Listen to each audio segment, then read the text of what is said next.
contexte, ça fait partie de ce que je vais évoquer.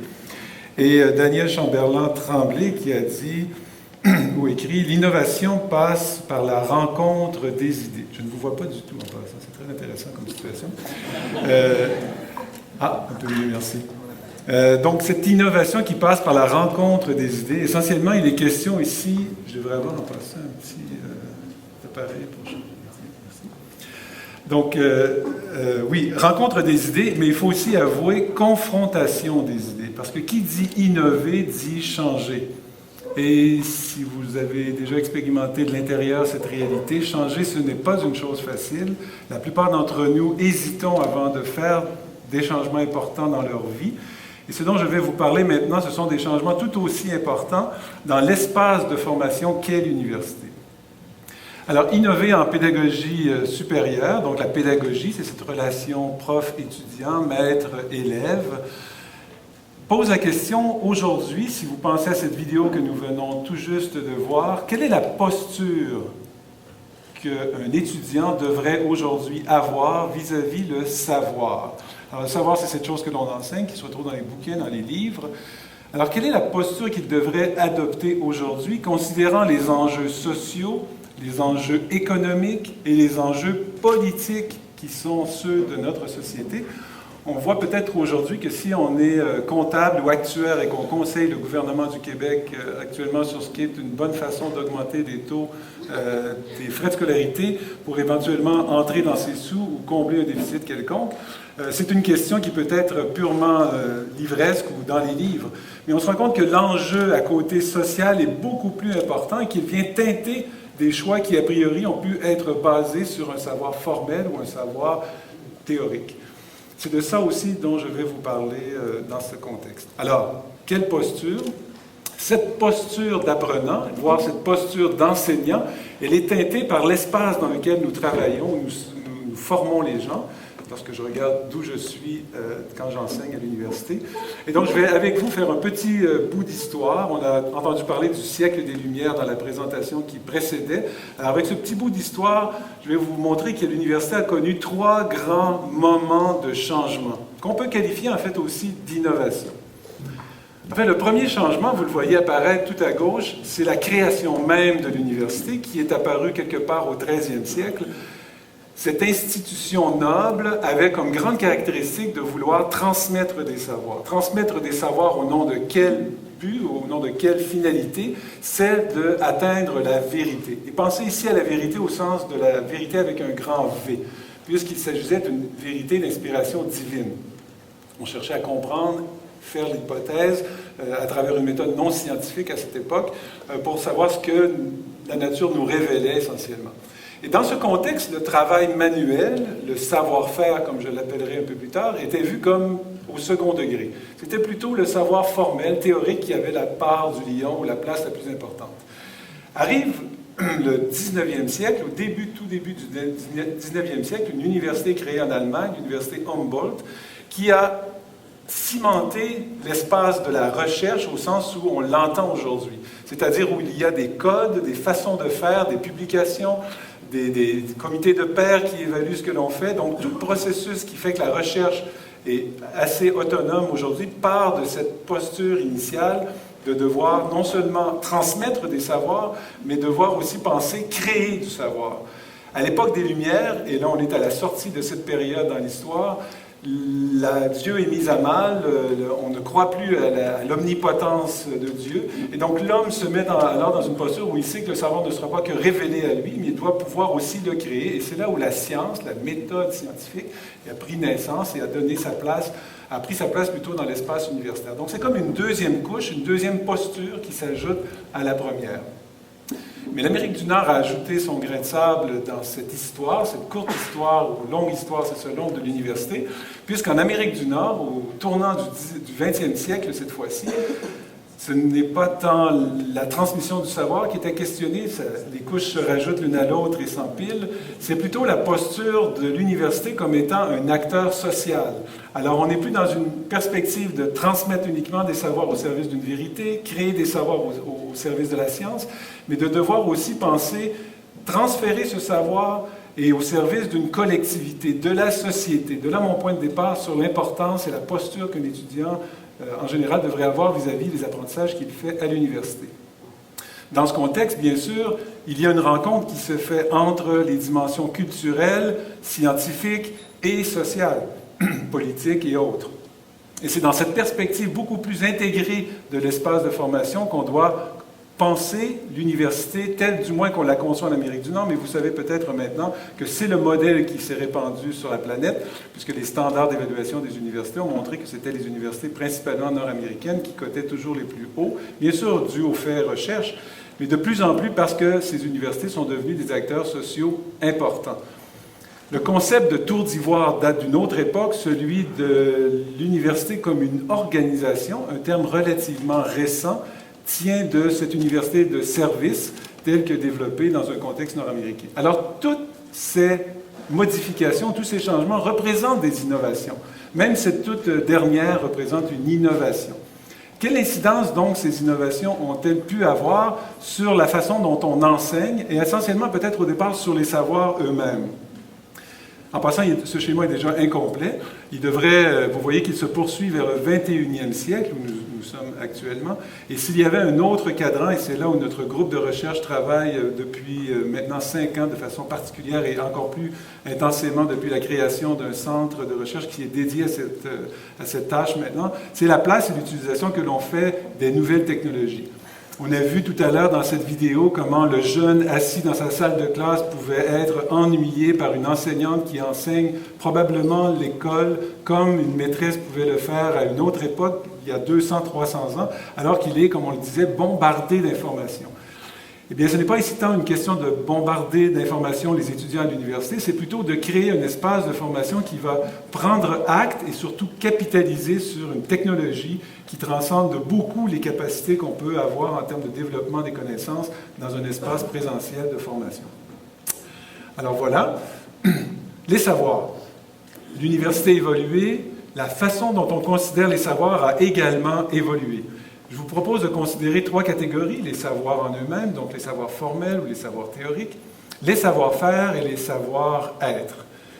Vous allez voir un tableau maintenant qui explicite la distribution ou la répartition de ces savoirs selon 3 grandes familles de disciplines à l'université, les arts et lettres ou les sciences humaines d'un côté, les technologies et les sciences au centre et les dimensions ou les secteurs professionnels complètement à droite. Alors, ce secteur professionnel se distingue déjà, si vous remarquez, le poids et l'importance que l'on accorde à chacune des connaissances par rapport aux 2 autres. Mais vous voyez aussi, vous remarquez l'importance que le savoir-faire déjà a de plus que ce qui est le premier cadran. Le premier cadran tient davantage de cette université libérale dont je vous ai parlé tout à l'heure, où la transmission du savoir était l'essentiel de l'activité qui était réalisée. Alors que lorsque les sciences, et surtout la dimension technologique, est apparue dans l'espace de formation universitaire, le savoir-faire a pris une importance plus élevée qu'elle l'avait précédemment. Et c'est encore plus vrai dans le contexte des formations professionnelles ou, comme on les appelle très souvent, professionnalisantes. Ce savoir n'a donc plus la même valeur de vérité selon qu'on est dans une posture professionnalisante ou dans une posture uniquement, disons, sciences humaines ou sciences. Indépendamment, ce qui est important de remarquer, c'est le croisement de chacun des types de savoirs qui sont en intersection les uns avec les autres, alors que dans les 2 premiers cadrans, il y avait soit le savoir-être, soit le savoir-faire qui était laissé un peu à la marge de la formation qui est offerte. Alors pourquoi tout ceci est impactant ou a une incidence sur nous? C'est que ces éléments contextuels nous permettent de comprendre comment se heurtent aujourd'hui des représentations, voire des changements paradigmatiques de ce qu'est la formation à l'université. Il y a des professeurs dans vos facultés ou dans nos facultés qui ont une posture davantage associée à la posture transmissive de l'information du savoir. Il y a des professeurs qui ont davantage une posture associée à l'importance que l'on accorde en sciences et en technologie au savoir-faire et un peu moins au savoir-être. Mais dans une posture professionnalisante, ces 3 savoirs sont en intersection. Et à l'intérieur d'une même faculté, nos recherches portent essentiellement sur la formation médicale et la formation en ingénierie. Dans une même faculté, dans un même département, voire dans un même programme, on retrouvera des enseignants qui adoptent des postures différentes, sans qu'ils ne le sachent, sans qu'ils ne soient tout à fait au courant ou au fait des incidences de ces postures. Et nos recherches avec d'autres ont démontré que la posture que l'on adopte est déterminante face à la façon dont on va acquérir un nouveau savoir et surtout l'apprendre. L'apprendre au sens qui dépasse celui de la simple mémorisation, on s'entend. Alors, la prochaine diapositive illustre la trajectoire que les différents modèles qui se sont intéressés à la posture d'individu, ou la posture que l'on appelle épistémique vis-à-vis du savoir, montrent l'évolution dans le temps. Les recherches qui se sont attardées à cette question ont été réalisées aux États-Unis, à l'université Harvard. C'était au début du tournant, disons, du milieu du siècle, donc on est dans les années 60-70, et on constatait à l'époque que l'étudiant qui arrive à l'université a une posture dualiste vis-à-vis du savoir. Une posture dualiste qui est donc celle essentiellement qui est très simple, du blanc ou du noir, les vérités ou les faussetés, les choses que je dois apprendre ou les choses que je dois oublier.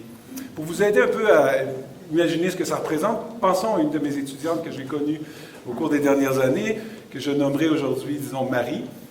Et Marie, elle, avait une posture dualiste vis-à-vis des apprentissages qu'elle faisait à l'université. Essentiellement, ce que ça voulait dire, c'est lorsque Marie arrivait en classe, elle était en quête de quelque chose, une chose assez simple que l'on nomme une vérité. Quand on fait des enquêtes auprès des étudiants, on réalise essentiellement qu'au premier cycle, surtout au début des études de premier cycle, ils cherchent ces repères simples, très clairs, de « dites-moi ce que je dois apprendre et j'apprendrai cette information sans trop me questionner ». Et de fait, c'est une posture que Marie a tout avantage à avoir dans les premières années d'une formation de baccalauréat, puisque la plupart des cours de fondement sont enseignés dans ces premières années et qu'on ne cherche pas à aller beaucoup plus loin que cimenter, disons, ou asseoir sur les socles des fondements conceptuels l'apprentissage dans un domaine. Marie, quand elle va en classe, quand elle aborde un problème, elle cherche essentiellement à trouver la solution. Elle ne cherche pas à aller au-delà. Lorsqu'elle a identifié cette solution, elle arrête de réfléchir.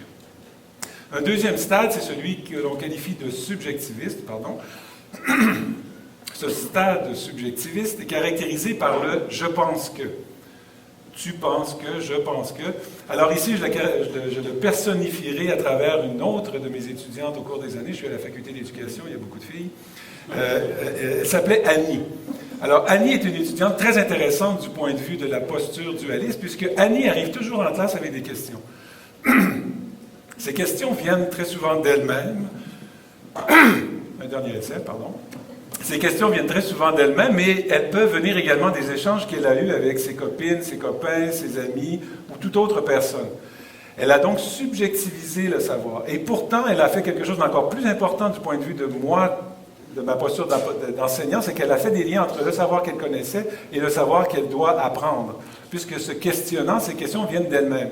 C'est très positif et ça favorise l'apprentissage à plus ou moins long terme. Marie, quand elle résout un problème, plutôt Annie, quand elle résout un problème, cherche davantage une solution. Une solution qui va le plus favorablement, disons, corroborer sa posture d'apprenante telle qu'elle le voit et telle qu'elle l'expérimente. Enfin, dernier stade, et chacun des stades s'emboîte l'un dans l'autre. Alors, on n'est pas dans une sortie de stade, si vous connaissez un peu les théories piagétiennes, pour passer à un stade suivant. Lorsqu'on est dans une position subjectiviste, on a hérité et on conserve la posture relativiste qu'on sait stratégiquement, plutôt dualiste, qu'on sait stratégiquement utiliser ou adopter au besoin. Alors, dans le stade relativiste, c'est là où on en est davantage vis-à-vis ces formations dites professionnalisantes. Qu'est-ce que cette notion de relativité ou de relativisme plutôt ici? C'est essentiellement une posture contextuelle. Alors, cette étudiante dont je vais vous parler, la dernière, se prénomme Marie-Lou. Marie-Lou, quand elle se présentait en classe, avait aussi la très bonne habitude de se questionner. Et contrairement à Annie, Marie-Lou, merci beaucoup, petite pause. Alors, contrairement à Annie, Marie-Lou se questionne moins sur base de ses perceptions personnelles uniquement, mais elle se questionne sur base de ce qu'elle a entendu, perçu, d'événements dans lesquels elle a été impliquée. Elle a donc une posture davantage située, contextualisée à la réalité d'action dans laquelle elle est. Prenons encore une fois la situation politique, sociale dans laquelle nous baignons au Québec depuis 3 mois maintenant, si je puis dire. J'ai une fille qui est au cégep, elle ne regarde plus du tout la formation qu'elle prévoyait faire à l'université de la même façon, et pas parce qu'il y a une notion d'augmentation ou non de frais de scolarité, parce qu'elle se perçoit maintenant comme une acteur sociale distincte qu'elle n'avait jamais pu imaginer avoir comme posture précédemment. Ce contexte est déterminant dans sa façon d'apprendre. Idem pour Marie-Lou, qui donc se présente en classe avec des questions, et qui, lorsqu'elle résout un problème, cherche moins à déterminer la solution ou une solution, mais plutôt la solution la plus adaptée aux conditions d'application ou d'utilisation du savoir qu'elle doit apprendre. Un petit tour donc d'horizon qui nous a amené à considérer comment l'université a évolué, voire innové dans le temps, comment cela a pu avoir une incidence sur les différents types de savoirs, et enfin, comment vous, apprenants, étudiants, moi, enseignants, puisque l'appareil pourrait être, dans nos recherches récemment, on a fait le contraste ou la comparaison entre les situations où un enseignant a une posture dualiste, alors que la majorité de ses étudiants ont des postures relativistes. Il y a une petite difficulté d'adaptation et de mise à niveau. Et vous pouvez comprendre que c'est une tendance lourde, puisque dans nos recherches, on a pu démontrer qu'à l'arrivée à l'université au Québec, dans les dernières années, la majorité des étudiants ont une posture subjectiviste, contrairement à ce que les chercheurs avaient constaté à l'université de Harvard dans les années 60 et 70, où la posture dualiste était caractéristique des étudiants à l'entrée des études universitaires. Alors, dans ce contexte, que veut dire innover?